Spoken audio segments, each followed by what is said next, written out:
What would you buy if you had $100 million? Palazzo in Venice, maybe, or perhaps a fleet of private jets or a personal submarine? Or would you plough it all into a single painting? Some of the richest people in the world have done just that. Nick, your bidder at $95 million. What makes the super rich splash out so much money on art? Is it love, rivalry, or just big business? I want to find out more about this infamously secretive art world and the multi-millionaires who populate it. You've got your grubby hands on my beautiful wall. I do apologise. I'm searching for the most expensive paintings in the world to uncover the stories behind their record-breaking prices. Fair warning. Going.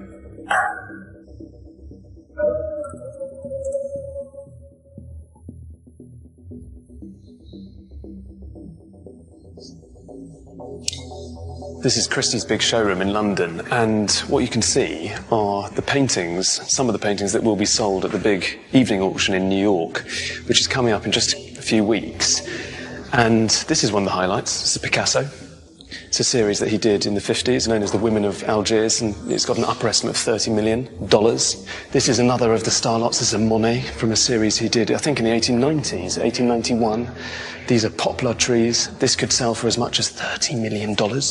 And this is a Rothko that's been practically unknown to art historians, belonged in a private collection. Let's have a look at the estimate. This could sell for $22 million, apparently. $22 million? $30 million? That sounds like an awful lot of money for a painting. Well, it's not. It's a bargain compared to the eye-watering amounts paid for the top 10 paintings sold at auction. When you think about it, art is a little bit like magic, because just with the wave of a brush, something that has no practical purpose whatsoever, just a worthless scrap of canvas covered with inexpensive pigment, can become this priceless object that's desired by many of the wealthiest and most powerful people anywhere on the planet. Abracadabra. But how exactly is it done? Just what is the link between art and money? My story starts here in New York, where the American abstract painter Mark Rothko dominated the art world in the 50s and 60s. And it's perhaps a surprise to those who find abstract art hard to take that one of his paintings is number 10 on my list. To find out why, I've come to a billionaire's skyscraper.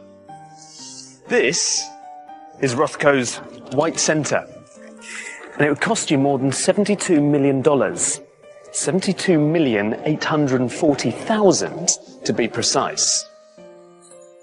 And that put it at number 10 in our list of the most expensive paintings in the world. Going up. Started bidding at $33, $34, $35 million, and then $36 million to bid.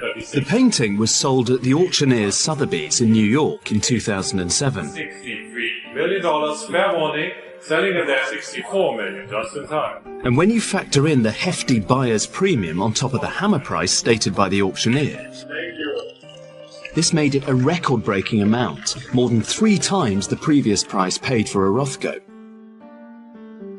So what does this tell us? That White Center is officially the 10th best painting ever made? Not exactly. The important thing to remember is that value isn't only linked to quality. Something that can send the price of a painting rocketing is what's known in the art world as provenance, who has owned the painting in the past. And in the case of Rothko's White Center, it was owned by one of the wealthiest and most powerful dynasties in America, the Rockefellers, who amassed their fortune from oil and banking and reshaped the New York skyline with the Rockefeller Center. On the 56th floor, David Rockefeller built an impressive art collection that included works by Picasso, Gauguin, and Mark Rothko. In 1960, he paid less than $10,000 for White Center. Half a century later, it was worth more than $72 million. Today, the painting is even known informally as the Rockefeller Rothko, which says it all. The name of its former owner is as important as that of the artist.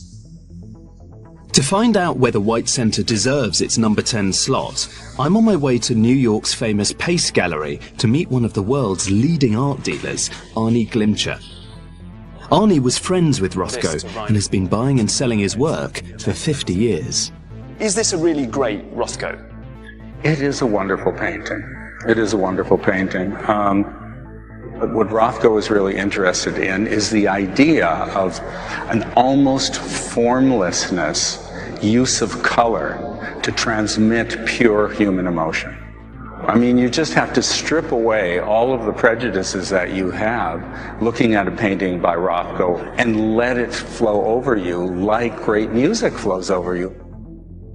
You know, there are very few artists in the history of art that create something that we have never seen before. And Rothko is one of those artists. But all kinds of things converge for a painting to bring that sum of money. And Such as what? such as its provenance. It was the Rockefeller name, which, you know, amazed me. Why do you say it amazed you? Because the whole thing of art and money is ridiculous. The value of a painting at auction is not necessarily the value of the painting. It's the value of two people bidding against each other because they really want the painting.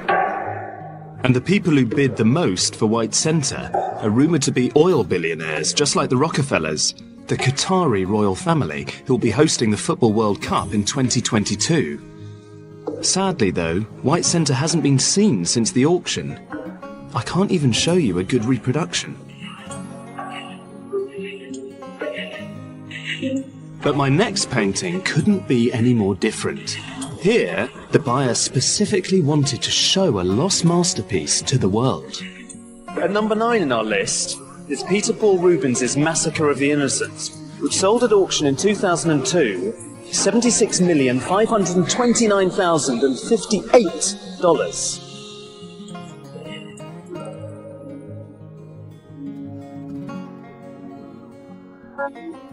The Flemish painter Peter Paul Rubens is considered one of the greatest artists of all time, so perhaps it's unsurprising that an old master makes it onto my list. Actually, it's rare for such a good quality painting to come to auction. Nearly all the finest old masters are now in museums, and they're highly unlikely to ever reach the market again. It's hard not to feel a little bit upset when you encounter this picture because there's just no shying away from the subject matter. It tells the story of King Herod's massacre of the newborn boys of Bethlehem, and it's terrifying.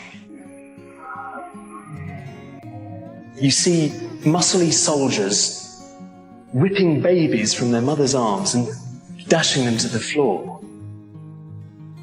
The women themselves are weeping and wailing and scratching, clawing at the faces of their assailants. And these lifeless corpses of the infants, here down at the bottom of the painting, tossed aside like unwanted, forgotten dolls, and they have this distressing shade to their skin, this stone-cold blue. It's just too painful almost to look at, and full of anguish and grief and despair and high-wrought, full-blooded emotion.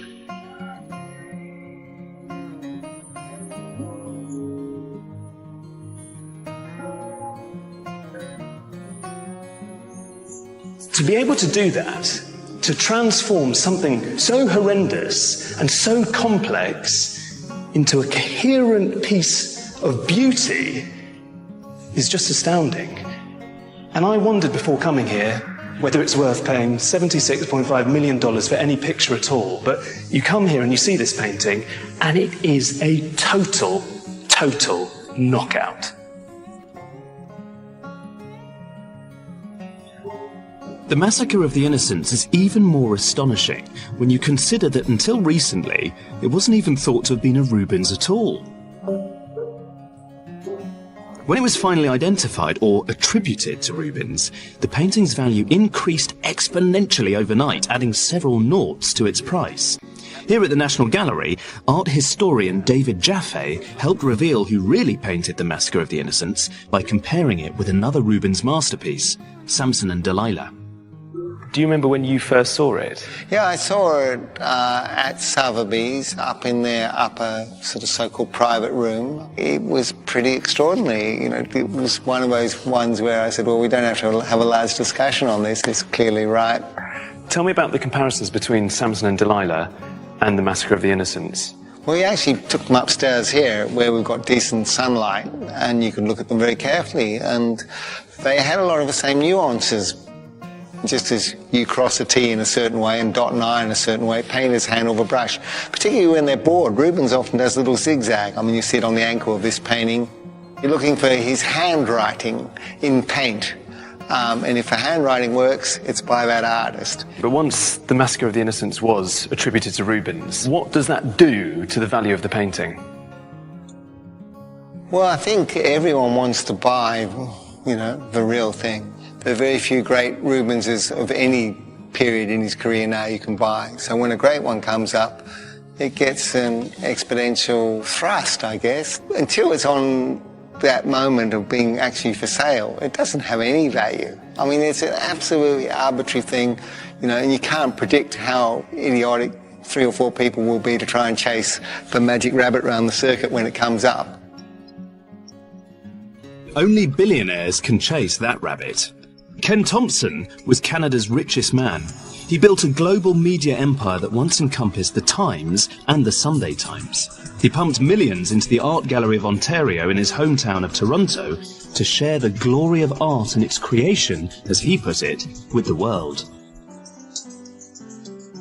The Thompsons are intensely private and seldom give interviews, but Ken's son, David, who bid for the Massacre of the Innocents with his father, has agreed to speak to me. My father began collecting in the 50s. He'd mutter, and sometimes he'd hit me in the arm and say, "Paul, look at this. Can you imagine someone being able to carve this way? I mean, look at David. Oh, look at the spine." I mean, this is how he responded. And with each object, it would be a different facet to the object. It would be the patination, it would be the color. One of the defining moments in the history of the collection, of course, came when you bought Rubens' Massacre of the Innocents and paid what still is a world record for an old master painting of just north of $76.5 million. Weekly, until the auction, he'd come down with the catalog and he'd ask me, "David, what do you think this will fetch? What would you do if you were me?" And I'd say, "Dad, I think, frankly, you need to buy this picture. It's something that resonates like nothing else." You must have had to fend off some supremely stiff competition. You must have known there was going to be a fight. Mm-hmm. What was your strategy? To triumph. To outlast them. You knew you were going to win. We knew we were going to win. At least I had a feeling we were going to win. £45 million. Gonna sell, last chance at... The final price was £49,500,000, or $76.5 million. After it was over, there was silence. He took his glasses off, and he took a few deep breaths, and I think he said something to the effect, "Oh my goodness." It's an enormous sum of money, and on a painting, you think to yourself, you know, it's shopping centers, it's tangible, but it was a marker for my father and for his collections. Ken Thompson died before he could see the Massacre of the Innocents hang as the centrepiece of his collection at the Art Gallery of Ontario, on display for everyone to see forever. How do you feel when you go to the art gallery now, look at this painting? I imagine if it were me, I'd want to, every time I saw it, just kind of punch the air that I'd got this thing with my dad and given it now to the world. How do you feel? I just feel a wellspring of emotion, because it symbolized a journey for my father. It symbolized a journey between father and son. And it resonated for us as it resonates for so many others. It's a very remarkable touchstone. So what have I learnt from painting number 9? Well, that overnight, the same painting can be viewed in a completely different way. One day, the Massacre of the Innocents was overlooked. The next, it was suddenly the most expensive old master ever sold. The canvas was exactly the same, but the way it was perceived was magically transformed by its attribution to a superstar artist. To get more of an insight into the mentality of the art collector, I've come to a luxury penthouse apartment overlooking the Thames, owned by one of the world's best-selling novelists. What shall I call you? Jeffrey? Lord Jeffrey? That's very kind, thanks. This is Sisley. Sisley. I love that picture. Is that a pastel? It's a pastel, which is very rare. He painted just over 100 pastels in his lifetime. And it's one of those rare paintings where I wanted it within seconds of seeing it. Sometimes I debate, think, go back, look a second time. That one I knew immediately. You've got your grubby hands on my beautiful wall. I do apologise. Jeffrey Archer is currently 583rd in Britain's rich list. He's had a colourful career. A politician and confidant of Margaret Thatcher, he was made a lord by John Major, but he's also served a prison sentence for perjury. But it's his novels that have allowed him to pursue his passion for collecting art. Not old masters, but 19th century impressionists. Now here you will see one of my philosophies on collecting. Because I can't afford the major impressionists, I buy the next rank down, and they're often just as good, but not as well known. This is a Camois. Well, now this looks like Matisse. Or Gauguin. If that was a Gauguin and this was a Van Gogh, you're talking not 10 times the price. You're talking 100 times the price. I suppose, let's get rid of your coat. Oh, thanks. I suppose the big thing about the main room is... the view.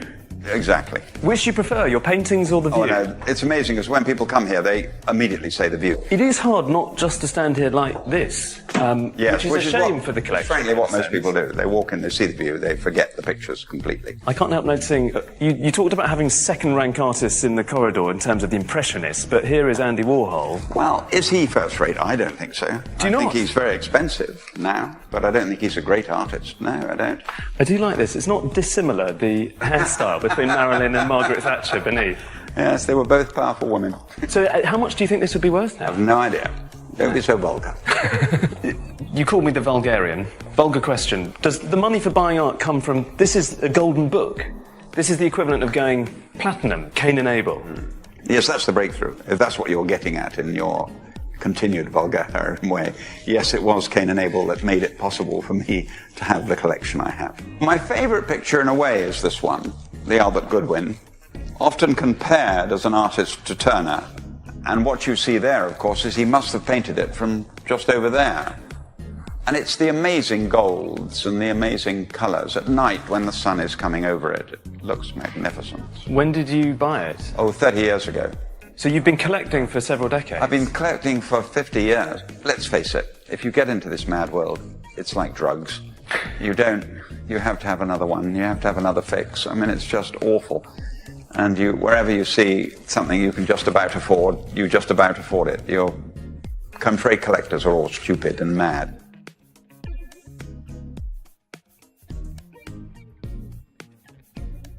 And collectors really go mad for the artist at number 7 in our top 10, and I'll explain why we've jumped to 7 in a moment. No one quite captures the imagination like Claude Monet, the prince of the Impressionists. He spent the second half of his life depicting his gardens at Giverny, especially the water lilies, which he painted obsessively. Most of them are in museums, so when a good one comes on the market, it creates a frenzy. In the room, against the telephones for 28 million now. Here of you, 28 million pounds, 28 million 500,000. 31 million 500,000. At number 7 in my top 10, it's Monet's Water Lily Pond, going for $80,379,591. And I'm with Tanya Poss, who bid for the painting and won. Well, Tanya, tell me about the night that you bid $80 million for this painting. Well, where to start? I knew that this painting was going to outshine its estimate, and there was a lot of competition in the room. I knew that it was a very important piece for Monet because of his water lily series that he painted consecutively for 26 years. Although that's the question I wanted to ask, because there's so many of these paintings. What's special about this one that means it's worth so much? First of all, of his late water lilies, few are signed. And this is a completed late version, signed by the artist. We should make clear that you weren't buying this for yourself, you were buying this for somebody else. Yes. Who are you buying it for? I will never say. Gosh, tantalising stuff. Confidentiality is part of my job. What is it that motivates some of these collectors to spend this amount on works of art? Well, I think the people I work with are surrounded by quality in their lives, so why would it stop in their art collecting? They wish to have the very best, and they want to be surrounded by the very best, whether it's their home, their car, their planes. I mean, it's just the way they live their lives. Take a good look at the painting. It's appeared only once in public in the last 80 years, and since the auction, hasn't been seen again.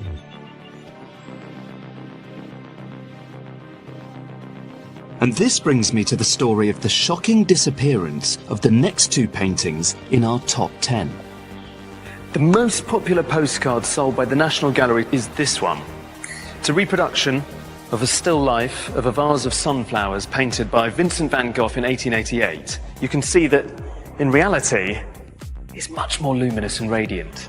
This is one of the most famous paintings in the world, and if it ever came onto the market, it would sell for an insane amount of money. But it won't. But when the highest achievements by some of our greatest artists do appear at auction, then the art market can be influenced by much more than simply love of the painting. That's exactly what happened in the heady days just before the stock market crash of 1990, when two paintings sold within days of each other: Vincent van Gogh's portrait of Dr. Gachet at Christie's and Au Moulin de la Galette by Pierre-Auguste Renoir at Sotheby's. Number 8 and number 6 in my top 10, purchased in a mad 2-day spending spree by the same collector. In the late 80s, buying art had become a masculine pursuit. Buying the best was like big game hunting, only to be attempted by the bravest with the deepest pockets. It was a rampaging bull market, and prices were being forced up by the new kids on the art block. The Japanese. Hold on, everyone else. $71 million, congratulations. The man with the biggest wallet in the room was a paper tycoon, Ryohei Saito. Intensely eccentric and secretive, no one knew whether he'd bought both paintings for love or solely as an investment, because he spirited them away, out of sight even from his own family. The man who sold Portrait of Dr. Gachet is legendary auctioneer Christopher Burge. 17 million. He sold more of the paintings in this film than anyone else. 3,500,000. I want to discover more about the role and power of auctioneers and how they steer prices skywards in all the excitement of the auction room. Fair warning and selling. This is the Woods Room, which is the second of our sale rooms here, the smaller of the two, where we conduct most of our auctions. I would say 90% of all our auctions take place in here. And this, of course, is the room in which we are about to give you an auction lesson. This is where I'm going to learn the trade. This is where you're going to learn the trade. A large staff will be assembling fairly soon to act as bidders, telephone bidders, sales clerks, and the rest of it, just as if it were an auction. I thought it was just going to be you and me. No.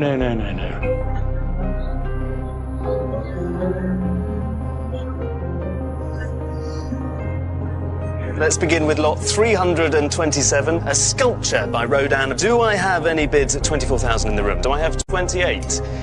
Thank you, madam. $28,000. $30,000. Thank you even more. I tend for months before these big sales to have anxiety dreams about the auctions. Do you still get nervous? Oh, God, I'm terrified. More so, actually, the more I do it, the more nervous I get. Do I have $150,000 in the room? Someone? Anyone in the room? Anyone at all? I'm not getting much love from the room. Our dealers, collectors, hangers-on, most of them, frankly, would love to see something go wrong. It's quite gladiatorial, the whole thing. You get the feeling that the thumbs are sort of like this and will very quickly go like that if the auctioneer makes a hideous mistake. Would you like to pay $55,000? It's against you, sir, $55,000. I know your habits. I can sometimes get that extra bid, $55,000. Just $1,000. Once you get into the swing of the auction, it's easy to lose sight of the numbers and the reality of the sums at stake. Sold to this madam, this lady over here, $58,000. But as Burge concedes, occasionally prices in the auction room are not just about the paintings. Doesn't it happen in auctions that sometimes prices go so high that people afterwards applaud? Only once was there ever sustained applause for a lot that I sold, and that was for the Van Gogh portrait of Dr. Gashi. When it was sold, and I hammered it down at $82.5 million, which was then the world record price for any work of art, there was sustained applause. People leapt to their feet, they cheered and yelled.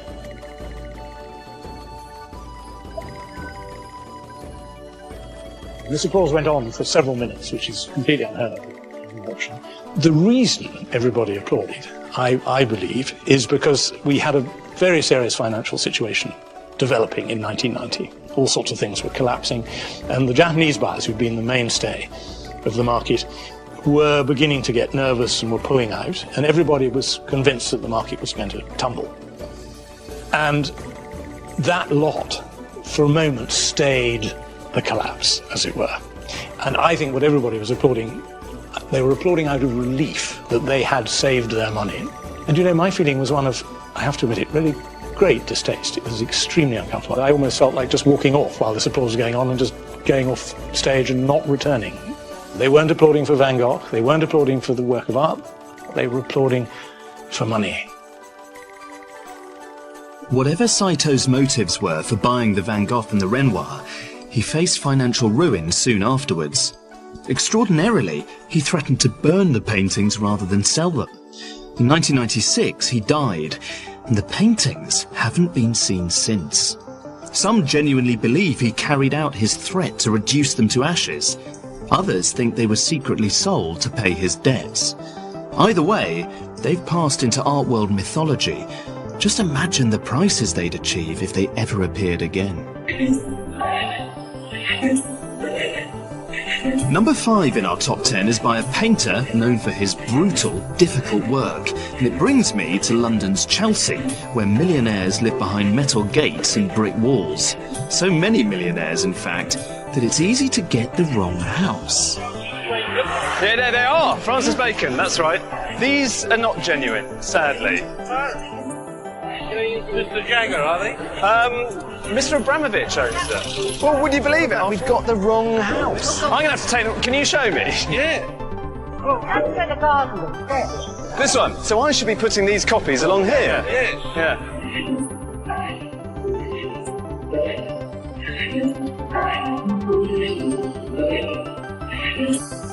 A triptych is a series of 3 paintings. That's 2. I have a third. This one is by a famous British artist called Francis Bacon that sold at auction in 2008 for $86,281,000, which puts it at number 5 in our list of the most expensive paintings in the world.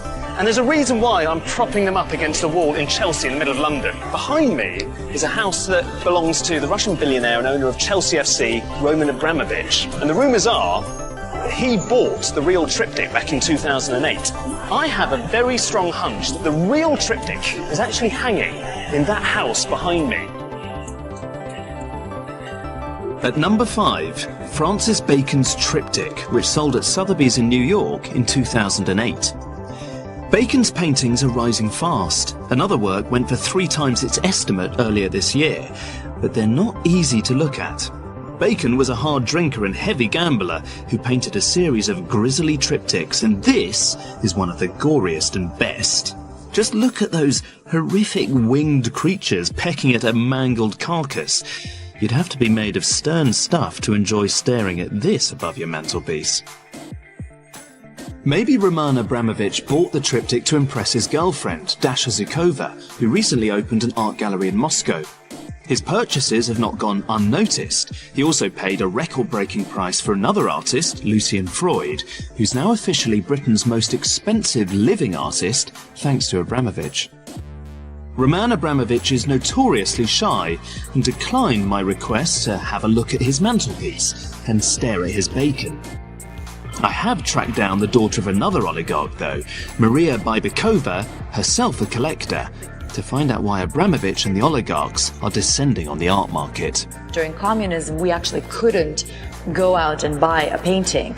We couldn't aggregate funds. We didn't have bank accounts. So all of a sudden in the 90s, we have capitalism coming in. We are able to own private property. And after the affluent Russians, buy their first homes, let's say in their first cars, then they move on to, let's say, the luxury sector and art collecting. Obviously, the most famous oligarch within Britain is Roman Abramovich. Is he exceptional in terms of what he buys? We are only aware publicly of 2 works of art that Roman Abramovich has purchased. Which are? Which are the Lucian Freud and Francis Bacon triptych. But at the same time, he's a very substantial collector. And it's not necessarily true that everything that he's buying is at that price tag. Those were exceptional prices, weren't they? Those were exceptional prices. I guess the big question is, did he overpay? Because it's such a large sum. I think the question is, why does it matter? I'd love to get a sense from you of why some of this new breed, if you like, of very wealthy Russians are buying art. Is it because they love it? Is it because they like to show off? Is it because art is a status symbol? If you really think about it, most Russian art collectors are actually very private. You actually don't really know who they are. You don't really know what they own. So, do you know who they are and what they own? Well, a lot of them are my friends. So, yes, but they're extremely private. So therefore, the whole idea of buying art as a status symbol falls apart right there, because presumably if you're buying art for status, you would want people to know that you bought this or that. Okay, oligarchs may not do it for global recognition, but it could be for approval among their peers. And Maria Bybikova would seem to be proof of that. So far, the collectors of my top 10 paintings have bought art for love, for prestige, for investment, and as the ultimate luxury item. But the painting at number 4 has meaning for its buyer that goes beyond its monetary or even artistic value. Adele Bloch-Bauer II, painted by the Viennese artist Gustav Klimt in 1912, came onto the market in spectacular fashion in 2006. The Bloch-Bauers were wealthy Austrian Jews who, along with so many others, had their possessions stolen by the Nazis. Portrait of Adele Bloch-Bauer II, $25 million starts it at $25 million, $28 million, $29 After years of legal wrangling, the painting was restored to its rightful owner, a descendant of the family living in California, who then decided to sell it. This is known as restitution art. Guy, you're bidder at $78 million. With the buyer's premium, this made Adele Bloch-Bauer II the 4th most expensive painting in the world. Ronald S. Lauder, who's himself Jewish and inherited the Estee Lauder cosmetics empire, is rumoured to have bought the painting, but he's being coy about its whereabouts. However, he has allowed me into his gallery on New York's exclusive Fifth Avenue to see another of his paintings, which is on public view, and I've heard that this one cost him even more money. Here, the Noy Gallery in New York, there's another similar work. It's by the same artist, Klimt. He painted it 5 years earlier, and it's a portrait of the same model, a woman called Adele Bloch-Bauer, who was the wife of a very wealthy sugar merchant in Vienna. The painting today is one of the most famous pictures in the world, and it's somewhere up here.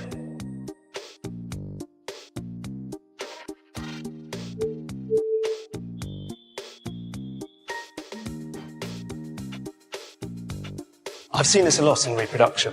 I've never seen it for real until today. And you can't help but be amazed by this gilded, bejeweled surface. This is a very lush, sensuous work. It's so civilized. And of course, it isn't just lush and refined. It is partly made of precious metals. It's got silver and gold there going on in the canvas as well as paint, so that the whole image screams money. I think that's the thing that I find quite difficult about this painting in particular. I just can't get past this idea that ultimately it's a portrait about infatuation. Not just infatuation with a beautiful woman, infatuation with high society. The owner of this painting, the heir to a cosmetics fortune, paid the notorious price, reportedly, of $135 million for this painting alone in a private transaction, which, however you spin it, is a staggering sum. He calls it our Mona Lisa. I think referring to the gallery, he could be referring more widely to the fact that here it is, presented as a triumph of sorts over the atrocities that were perpetrated by the Nazis. As beautiful as it is, I think part of the reason he paid so much is because the history of this painting is bound up with a much bigger story, the history of the Jewish people during the 20th century. It's not in the top 10 only because the amount Lauder paid cannot be verified. Much of the art sold never makes it to public auction. The money changing hands remains secret. But if $135 million is correct, does this make Klimt one of the greatest artists in the world, on a par with Rubens, Monet and Van Gogh? Well, I don't think so, but perhaps for Ronald Lauder, his purchases represent a form of cultural justice, and for him... I'm heading towards the Punta della Dogana, which is one of two museums that Pino has here in Venice. And I really want to find out what motivates Pino to collect art at all. Does he do it for love, or is it just another business opportunity?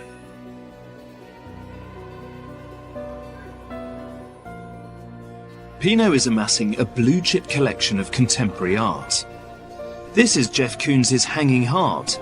I don't know what Pino paid for it, but another almost identical work sold for $23 million in 2007. What is the secret of building a great collection? To be passionate and to try to discover, to be very curious, to be passionate. It's a art, passion, I think. To be a great collector, do you need to take risks? Absolutely, yes. I don't know if in 50 years the artist will be... It's not the issue. It's not the issue? You buy, you take your own risk after that. It's for history to tell? Yeah, absolutely. The piece in here, the Maurizio Catalan horse, it's a good piece, like a joke, but it's not only a joke, it's a message. It goes in the wall. There's a risk to go to, for you and for me to go on the wall, no? To go through a brick wall? Yeah, absolutely. Yeah, sure. Very different. And what do you think about, I mean, the bad side of the market is that prices are so expensive now. You know, you spend, I don't know, $70 million very for sad, Rubens. but what can we do? It's very sad, yes, very sad. Why do you think it's sad? Because very often it's bought by people who don't like art really. They buy that sometimes to like a status, like a social appearance. To show off, you mean? Probably sometimes. It's a pity, but what can we do? The risk of Francois Pino frittering away his millions on art that might simply be forgotten is great. But the potential reward of being remembered as an eagle-eyed patron of the Monets and Rothkos of tomorrow is even greater. Of course, Pino can afford to take such a risk.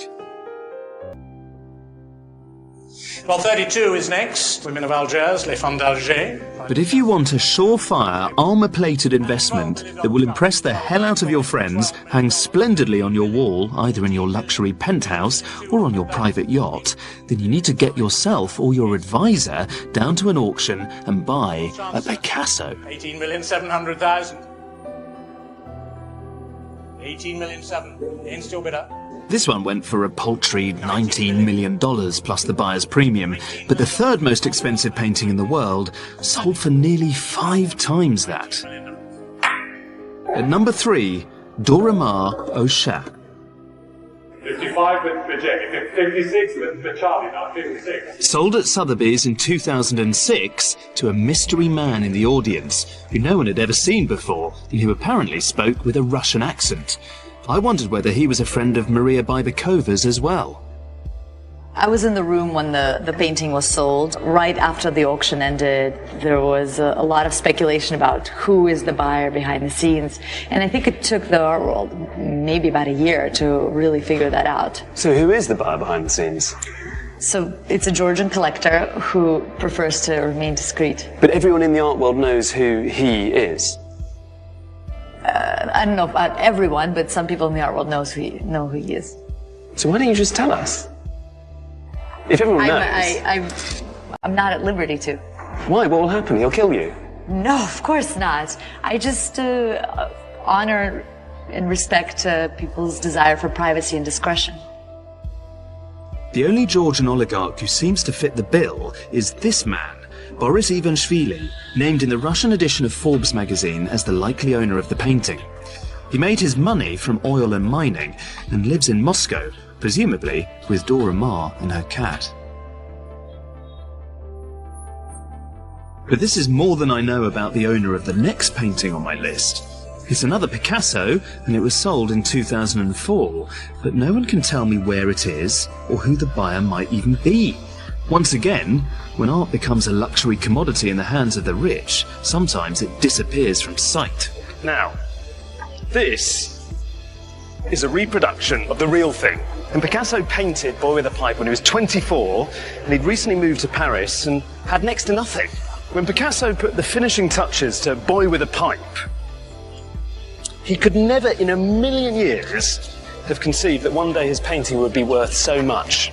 In 2004, Boy with a Pipe was offered at auction and sold for $104 million, placing this at number 2 in our list. So Picasso's at number 3 and number 2 in my top 10. In fact, he occupies all 3 top slots. And that's because Picasso is much more than a painter. He's the ultimate luxury brand. Is this more evident than in Las Vegas? Sin City is the last place you'd come looking for fine art, you might think. But actually, a lot of the people who built Vegas covet works of art by Pablo Picasso. And if you think about it, it's a match made in heaven, because Vegas is the most extravagant monument to money imaginable. Picasso, well, he's famous for being the most expensive artist in the world. In fact, the billionaire property developer who built this place, the luxury Bellagio Hotel and Casino, also amassed an equally extraordinary collection of Picassos. And his name's Steve Wynn.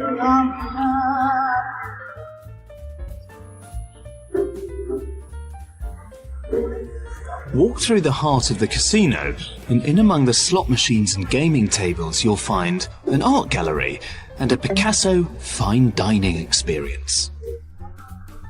Most of the Bellagio's Picassos are here in the restaurant, which Steve Wynn designed, along with Picasso's own son, Claude, who did the carpet. There genuinely are Picassos everywhere. There's a huge one over there, there's one here from 1917, this is from 1971, and every detail is linked, of course, to Picasso, even the plates, which are closely modelled on his own designs for his ceramics.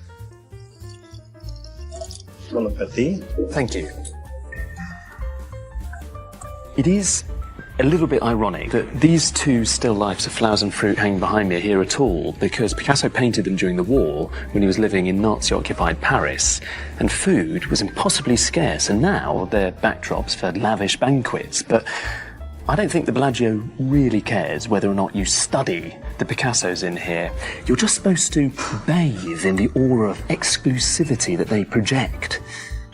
I guess it makes a kind of sense for one of the smartest restaurants in a city obsessed with money to have paintings worth tens of millions of dollars on the walls, but it's hard not to wonder what has become of art when it's nothing more than decoration for the fabulously wealthy, like overblown wallpaper. I'm Steve Wynn, and this is my new hotel, the only one I've ever signed my name to. Steve Wynn paid for his new hotel by selling the Bellagio, along with all those Picassos. But he did hold on to one, his favourite, Picasso's Le Rêve, which not only inspired the new hotel, but nearly became the most expensive painting in the world. Wynn suffers from a degenerative eye condition, and he's slowly losing his sight. In 2006, he agreed to sell Le Rêve, which means the dream, for $139 million. But before the deal was done, he put his elbow through the canvas and suddenly the deal was off. We stood there in shock. I can't believe I've done it. Oh no. Oh no. And then I said, thank God it was me and not someone else. It's easy to find his hotel, obviously, but the man and the painting are far harder to track down. Now, I was hoping that Mr. Wynne would invite us into his house, and I could see the dream hanging on his wall, but his people refused the interview, so instead, I've come here, just outside Vegas, and I brought along this colour reproduction of the dream. And you can see that it's an erotic fantasy, really. It's a picture of Picasso's mistress, Marie-Thérèse Walter, and her head is nodding off to one side as she's dropping into the unconscious and starting to dream. You can see her full face and also a profile. And if you see just the profile of her face there, you're left with this other quite suggestive shape, which I think is Picasso's way of saying that she has sex on the brain. The Dream is one of Picasso's finest paintings, but Steve Wynne may have bought it in part because of its previous owner. We're back to provenance. Except this time, it's not a billionaire collector, but a middle-class New York family who amassed an extraordinary collection of Picassos. What is considered the most important 20th century art collection ever offered at auction shattered a record at Christie's in New York City last night. The collection of Victor and Sally Gans raked in more than $206 million, and that sets a record for a single-owner auction. 57 items sold. The collector's children put the masterpieces up for sale after Sally Gans died earlier this year. This is a book that Christie's produced just before the sale. And what they were trying to convey was something about my parents and the way they collected art. So the way this book works is it goes through all the artists they collected one by one. And so if you look at Picasso, you'll just see, you know. Well, there's the Dream. There's the Dream. But all of these pictures were they owned, yes. Here's this. This one is this one? Yes, this one is this one. This is one of the... This is Winter Landscape, 1950. They're my parents when they were getting married. They were married in 1941. And in 1942, which was 2 years before I was born, they bought the Dream. That was a very, very, very bold, brave, and big purchase for them. Do you know how much it cost them? It cost $7,000. And to put that in context, was that... To put it in context, the rent on the apartment that they had was $300 a month. So it cost more than 2 years' rent. Right. That's an investment. It sounds like, the way you're talking, that the Dream was one of the early purchases then, isn't it? It was the first thing they bought. That was the first work of art they bought, was The Dream by Picasso. He saw the painting. He fell in love. He fell totally in love with it, the way you fall in love with a person. Couldn't get it out of his mind and figured they had to scrape together the money and give up other things in order to buy it. What did your mum and dad do? How did they afford to be able to buy the art that they bought? My father was in the costume jewelry business, which he had inherited, and my mother didn't work, as women didn't work in those days. And they didn't have very much money. They didn't really have savings. They had a rent-controlled apartment. And my father fell in love with Picasso. It sounds like they weren't buying for investment at all. No, not at all. How would you describe the motivations of your life that drove them to buy these works? Love.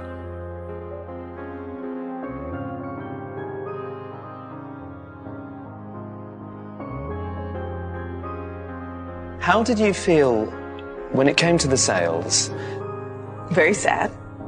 First of all, right after my mother died, she died the second, we were inundated with people you can imagine. I mean, teams of people from Sotheby's and Christie's, and literally people from England and from Japan, and people from all over sort of descending on the house. And that was a fairly uncomfortable situation. That's shameless, though. Well, that's what they do. That's their job. Does this happen all the time? Is this how it works? Of course. Believe me, they have, now it's all computerized, but they have on their computer, you know, the 50 most important collectors in the world, and where their works of art are, and where they live, and how old they are, and when they're about to die, and who's going to inherit what. They know all this. It's a death watch. They, as my mother used to say, the vultures are circling. Oh, the sale room is such a morbid place. It's about death and divorce. I mean, was it a necessity in the sense that there are a number of kind of things like presumably taxes, death duties and so on? There was a number of one big fat thing called tax. In America at that time, the taxes were about 55%, So that means if you'd retained a painting like The Dream, you would have had to pay 55 or 60% to the taxman of its value, as perceived by the auction house at the time, is that right? How did you feel when you subsequently learned that The Dream ended up in the possession of Steve Wynn, who, by all accounts, is a very different man to the man that your father was? Steve Wynn, I've met him, he's a very nice man. I'm sorry that he put his elbow through the painting. That was unfortunate. But I do remember it was in an exhibition in New York a couple of years ago. And the director of the gallery said, the repair is so skillful that no one has been able to see where it is. And I went into the gallery and I went into the room, and it was way down at the other end. And as I started to walk down the room, I was alone. Nobody else was in there. I could see immediately where it was. Where was it, out of interest? Because I've heard various things. It's, well, you can't see it. Here's a picture of my son standing in front of it, but it's down sort of behind, right around there. The left forearm, her left forearm. Yeah, it's right about there, actually. I don't know how big the hole is, but the scar that you can see is about that big. I mean, in a sense, here's a painting that had survived intact and been looked after and loved in your family for many decades, and it's in someone else's possession, and it's suddenly damaged. Well, you know, it fundamentally doesn't change the picture. Change the value of the picture? I mean, I think the picture is more important than the money, so... When you hear sums like that attached to works of art, can you justify that? I mean, how do you feel when you hear that? No, I think it's very sad. I mean, when you think what else you could do with that money in this world now, I think it's ridiculous. When you say, well, how much money is it worth, then it's not about the art anymore. Certainly the prices paid for our top 10 paintings are not just about the art. They reflect provenance and attribution, buying for investment and buying to make a grand statement. Only very occasionally are they all about love. So 58 million, 59 million, 59, 60 million, 61 million, 67 In May 2010, another Picasso came onto the market. 69 million, 72 million, 73 million. And this painting became the most expensive work of art ever sold at auction. 6 million, new bidder. Get 88 million now. I was thrilled to be involved with it. It hadn't been seen for 50 years, so most Picasso scholars today had not seen the picture, didn't know what it looked like, so it was in that respect thrilling. $95 million. It's an incredibly complex and beautiful work of art. And selling at $95 million. At number 1 in our top 10, it's Nude, Green Leaves and Bust, with the buyer's premium taking it way past the $100 million mark to $106,482,500. So who can afford to pay such a colossal amount of money for a painting? I have heard a rumour that the most expensive painting ever sold at auction, Nude, Green Leaves and Bust by Picasso, was bought by a Russian. Is that something that you know about? As far as I understand, it was bought by a Georgian. But I can't say anything else. Whoever has bought it has also done something rather rare. They've agreed to lend it to Tate Modern in London for 2 years. The price it achieved gives it an aura. Maybe when people look at it now all they see are pound signs. But actually it really is quite a phenomenal work. It might not be the best painting in the world, but it's strong, self-confident and sophisticated. It belongs to the same sequence of paintings as The Dream, the one that Steve Wynn poked his elbow through. And like that canvas, its subject is the artist's blonde, voluptuous mistress. Picasso was 50 when he painted this, and Marie-Thérèse was only 22. And they'd met 5 years earlier when Picasso stopped Marie-Thérèse, who was 17 at the time, in the street outside a department store in Paris and said, "I am Picasso. I'd like to do a portrait of you, and I feel we're going to do great things together." And by Marie-Thérèse's own admission, they were sleeping together within a week. And looking at this picture, you can tell that Picasso fell head over heels because, if anything, Nude, Green Leaves and Bust is the most lavish picture about the rapturous dividends of a midlife crisis. This is about sexual fulfillment. It's about illicit sensual bliss. Marie-Thérèse's flesh here, which is this radiant lilac, such a contrast to the predominantly dark blue background, is so pliant and soft and spherical, just like the fiery orange-red fruit in the bottom left-hand corner, as though she's something to be consumed, like a big puffy pink marshmallow. But there is one detail about this painting that I find ever so slightly sinister. If you look very carefully, in between the plaster bust and the plant, you can just make out a very dark, shadowy profile that's a self-portrait, as though the artist himself is part of that blue curtain, watching over his lover, guarding her, enveloping her. And Picasso supposedly said, for me, there are only two types of women, goddesses and doormats. But I think that here, Marie-Thérèse is both. She's a resplendent fertility goddess, if you like, but at the same time, she's positioned quite submissively beneath both the artist and the viewer, and she's restrained by these two dark straps of shadow that have this slight hint of bondage. If you follow their lines, form two enormous P's, one there and one inverted here, as though the artist is branding both the image and her body with his own initials, PP, for Pablo Picasso. When the owner looks at this painting, what do you think he sees? A love letter to a woman, perhaps, or a reflection of his own sexual prowess and extraordinary wealth.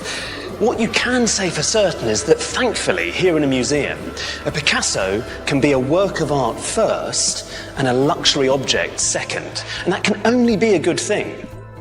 But if I were you, I'd take a good long look at this painting while you can, because there's no guarantee that its anonymous owner will keep it on public view indefinitely.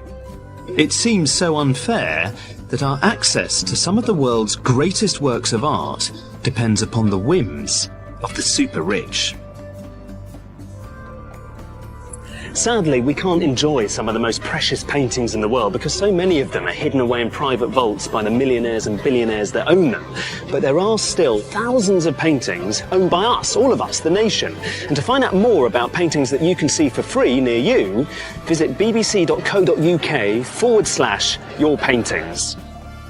I need a dollar, that's what I need. And if I share with... And art historian James Fox is looking to rewrite the history of 20th century British painting in the start of a new series, British Masters, which starts tomorrow night at 9 on BBC 4.